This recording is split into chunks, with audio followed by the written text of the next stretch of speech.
c'est quoi le président doit sur son pouvoir. J'aime beaucoup sa façon de gouverner, de diriger le pays. Parce qu'il y a d'autres qui ont dit qu'on voit le dos des nageurs.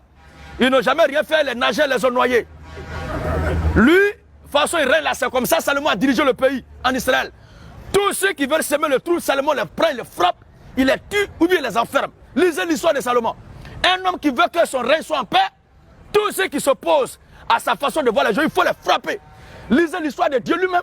Quand Satan a tenté de jouer avec son pouvoir, est-ce que Dieu s'est amusé? Satan a été maté, précipité. C'est comme ça un chef d'État doit diriger un pays.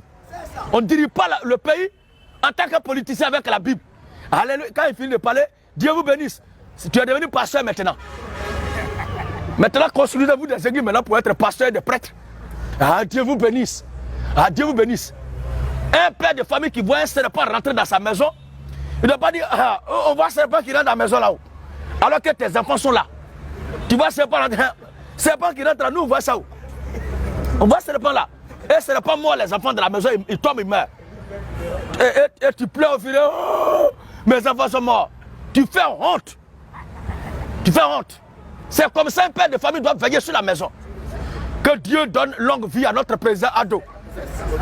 Pour que la Côte d'Ivoire soit tranquille. Voilà encore 2 autres personnes. 2 autres frères qui viennent de faire des offrandes. Que Dieu vous bénisse. Je crois que c'est d'un cœur pur et rempli d'amour pour la vérité de Dieu que vous faites ces offrandes-là. Que le Seigneur vous bénisse. On ne peut pas introduire les offrandes comme ça va la peine. Alors, regardez vous-même quelque chose. Quand les gens viennent et se plaignent pour dire, oh, ceux qui sont au pouvoir là, c'est leur groupe qui mange. Mais quand le bon Dieu lui-même, Jésus-Christ, quand il a fait la promesse, il dit, quand le Fils de l'homme viendra pour régner, vous qui avez souffert et qui avez marché avec moi, vous allez vous asseoir sur des trônes pour régner avec moi. Donc Jésus lui-même, quand il va régner, il va manger avec ses propres gars. Attendez là. Nous, on se promène, on crie en plein gosier. Vous nous insultez matin, midi, soir. Est-ce que c'est juste que Jésus vienne régner demain? Il va nous écarter, vous allez manger avec lui. Alors nous encourageons ceux qui sont au pouvoir de manger à leur bienséance. Les autres avaient mangé, non? Arrêtez de critiquer inutilement des choses que vous ne pouvez même pas comprendre.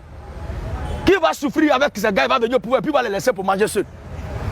Vous avez vu ça où ça? Toi-même tu es là, tu es prêt.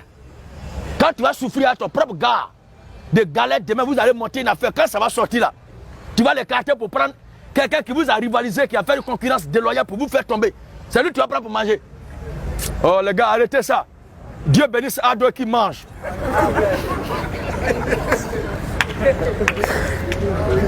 Qu'il mange avec ces gars. S'ils ont entendu ce qu'il a dit qu'il veut me donner à manger, je mange aussi. Mais le monde est déjà comme ça, on ne peut rien changer. Ceux qui vont venir après lui demain aussi vont venir avec leur équipe, ils vont manger. Alors que chacun de ceux qui sont au pouvoir actuellement creuse des puits chez eux à la maison pour enterrer l'argent. Là, comme ça, ils sont sûrs qu'ils ne vont jamais devenir pauvres.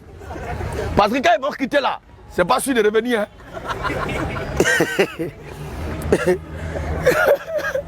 Hein. La Côte d'Ivoire est trop sucrée.